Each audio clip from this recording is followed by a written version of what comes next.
It's been over 40 years since consumer gaming technology was first launched, and that's kind of a shocking thing to say. Since the introduction of home video game consoles like the Magnavox Odyssey and Intellivision, we've watched consoles get better over the years. They get more powerful, they get smaller, they get easier to use. We've gone from having 2D games to 3D ones, cartridges to compact discs, and even back again. But the past 10 years, at least on Nintendo's side of the gaming market, have been something crazy. They started off the decade pretty well, hit a major slump around the middle of the decade, and then towards the end hit a resurgence that brought them all the way back up near the top. It was definitely a wild ride, but as the 2010s come to an end, I wanted to do a review on some of my favorite games from Nintendo's three main consoles this decade: the 3DS, the Wii U, and the Nintendo Switch. These are some of my favorite games ever.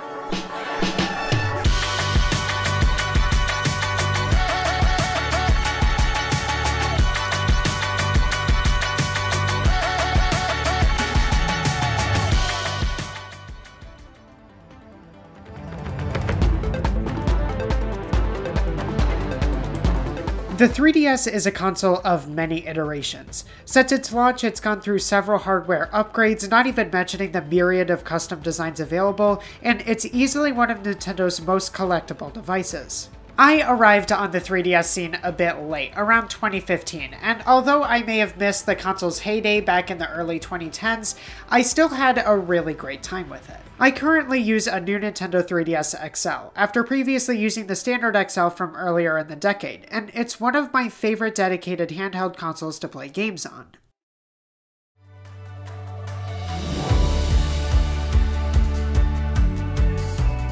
Mario Kart 7 really started off the whole idea of Mario Kart having gimmicks that would last for future games as well. We'd seen that before in games like Double Dash from the early 2000s, having two players on one kart, but that also only lasted for the one game it was included on. Mario Kart 7 introduced new mechanics such as the ability to fly as well as drive underwater, and I remember being really excited watching TV commercials for this game. I mean, what a cool system, right? And for the most part, it was. Mario Kart 7 was such a successful game that Nintendo even used it as their qualifier game for the Nintendo World Championships in 2017. I went to some of the qualifier events, but that was also where I lost my interest in the game since it took quite a lot of practice for something relatively outdated by today's standards. It did start off some great things in the series, like the ability to customize karts, drive underwater, and fly, but otherwise, it was just a solid game that didn't try to change too much of what was working. And I think that's the beauty of it.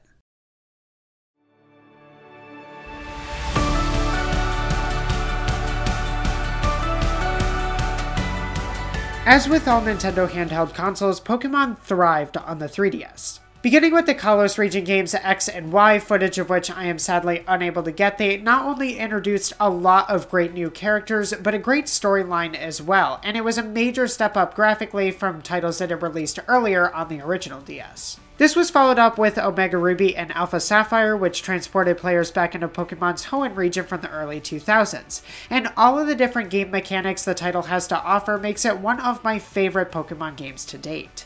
Most Pokemon games I usually tend to spend between 10 and 50 hours playing. I'm not really that dedicated to the series, but I put almost 100 hours into Pokemon Alpha Sapphire, and I collected a lot of Pokemon that I really loved. Unfortunately for me, I didn't feel the same way about Sun and Moon, which would launch 2 years later in 2016, but at least we got a couple good games from the Pokemon Company.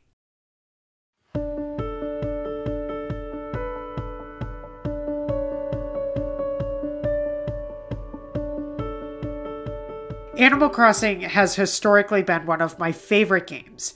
I love games that give the player pretty much total freedom, and it's great to have a title that's outcome is completely based on the player's dedication and creativity. Back earlier in the decade between 2015 and 2017 when I played this game a ton, I had about 4 different towns that I managed at once, which meant 4 different cartridges. It's currently the game that I own the most copies of in my collection. To some people, Animal Crossing may seem kind of boring, trying to earn money by completing mundane tasks, but the actual game is far from that. Animal Crossing New Leaf puts the player in their town's mayoral role, which gives them lots of control over adding projects and buildings to town. It allows for much more creativity and rewards the player for trying to be unique. And even when Animal Crossing New Horizons releases on the Switch, I will definitely be coming back to New Leaf for many, many years to come.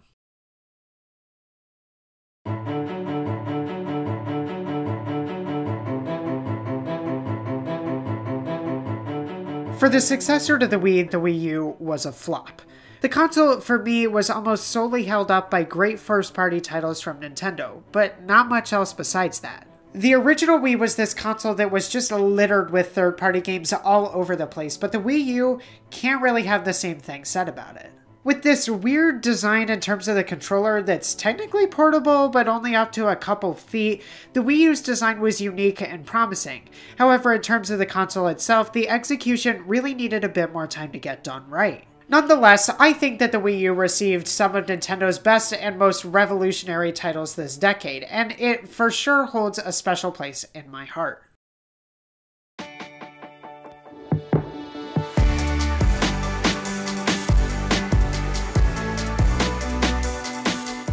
Starting off with Mario Kart 8, this is really where the modern-day Mario Kart started to shine, and I love it. My Wii U actually came with the game pre-installed, as well as the DLC that included some extra characters and tracks. Mario Kart 8 not only plays really smoothly, but it looks awesome and has some great tracks and characters. Plus, the ability to drive on walls and upside down creates some of the most dynamic tracks in the series, and it's awesome to watch the detailed replays and see all of the awesome course designs. Mario Kart 8 took 7 and then made it better, and I don't really think there's more that you could ask from this game. It's a solid title on the Wii U and one of my favorite party games of all time.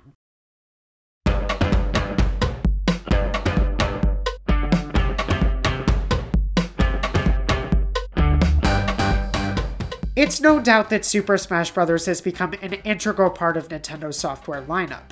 Almost every Smash Bros. Game has done really well, and has, over the years, become very popular both among casuals and pros alike. You'll find tons of esports coverage on this game, and yet it's still fun for a simple Friday night. Personally, this was the first Smash Bros. Game I ever played consistently, and I really liked it. It was a great game to play with friends, had a massive character roster as well as a ton of battle courses, and I just really liked it overall. I think it was a great place to get introduced to the Smash Bros. Series.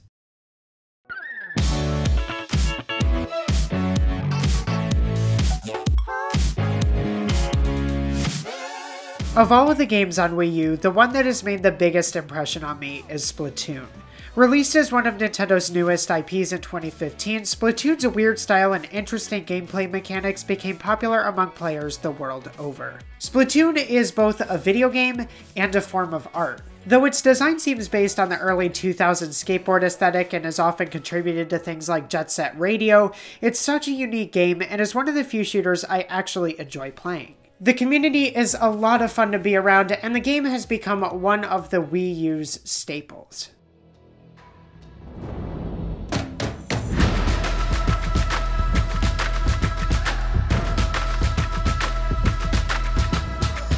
The Nintendo Switch was the first console I was actually in the community to see on the day it was launched, and it was a major victory to be able to pick one up on the 3rd of March 2017. Compared to the Wii U's launch in 2012, the Switch was a massive success for Nintendo, and the console definitely lived up to the hype. I can't remember the last time it was this hard to find a console new in the store, but with a great launch title in Breath of the Wild, soon to be followed by Mario Kart 8, another great title, you couldn't find this thing anywhere. Unfortunately, I lost my first Switch when my bag was stolen while on vacation in June of 2017, but I was, conveniently, visiting the Nintendo World Store at the time. While I was able to pick up the Switch I've kept with me ever since, even the World Store was quickly selling out at the time, and I managed to get one of the last ones in stock. Since then, the Switch has become one of my favorite parts of gaming history. It may only be 3 years old, but Nintendo continues to be launching great game after great game after great game.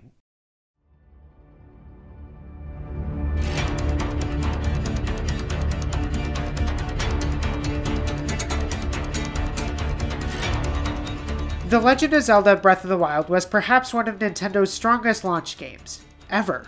Widely regarded as one of the most amazing open-world games, receiving almost perfect review scores across the board, Breath of the Wild took the open-world format and ran with it so far that you can't even see where they went. It's a beautiful game with a vast world to discover and one of the Switch's most popular titles, selling over 14.5 million units according to Nintendo's website. This was really the catalyst of what would be an amazing year for gaming. We got Breath of the Wild at the beginning of 2017 and Mario Kart within a few months, and at the end of the summer, another one of the Switch's most recognizable titles launched. That was Splatoon 2.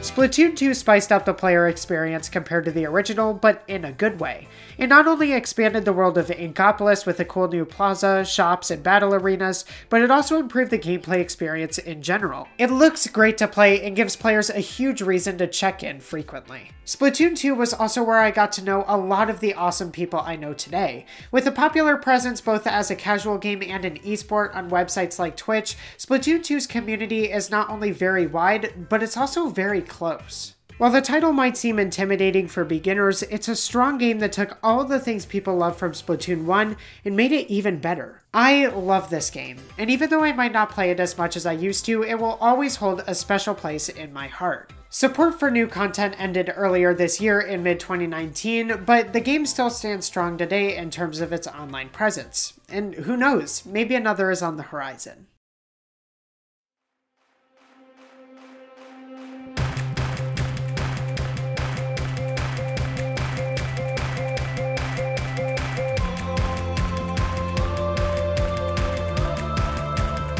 "3D Mario was, at the point of Odyssey's launch, not a particularly new medium. It started in the late 90s with Super Mario 64 and was expanded on a few years later in Super Mario Sunshine.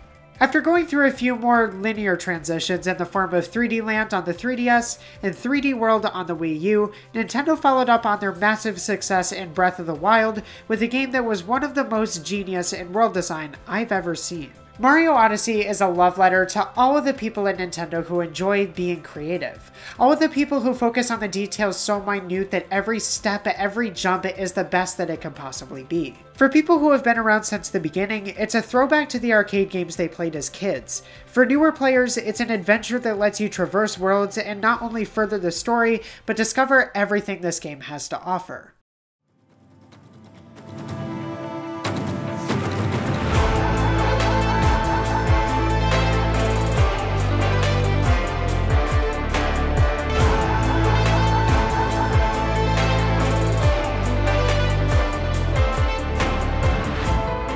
Super Smash Bros. Ultimate was the game that defined 2018, and it's hard to believe it's already a year old. Ultimate is really the game to end all Super Smash Bros. Games, with a massive character roster and a pretty big online multiplayer base. A staple on pretty much every console it's on, it's awesome to see the amount of thought and effort put into Smash Ultimate. Like most Smash Bros. Games, Ultimate is pretty much always the main title I play with friends, and it's always resulted in plenty of laughs. It's not only brought me closer to the people I care about, but it's just a fun game overall.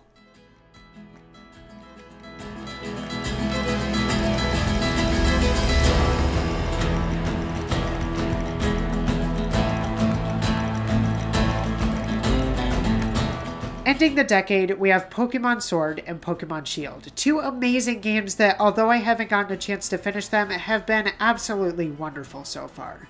After having played the mainline Pokemon games on low-res consoles forever, it's really nice to bring that full game onto the big screen. And Sword and Shield, of course, are absolutely gorgeous. The new Pokemon are so adorable, and although Sword Shield may not have the full Pokedex, I'm super happy with the team I built, and I can't wait to see all of the new things that get added over time.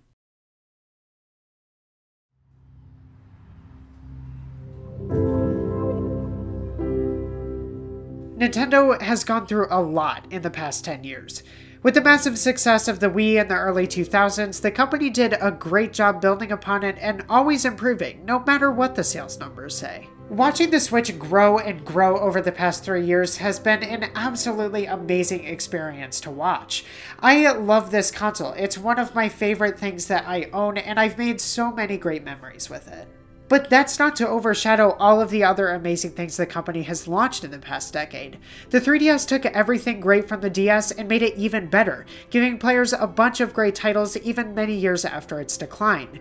And without the Wii U's innovative gamepad, we might not have ever gotten the Switch in the way we did today. Technology has evolved so fast in the 2010s, and with a new year and a new decade right around the corner, I can't wait to see where gaming will go next. Thank you for watching.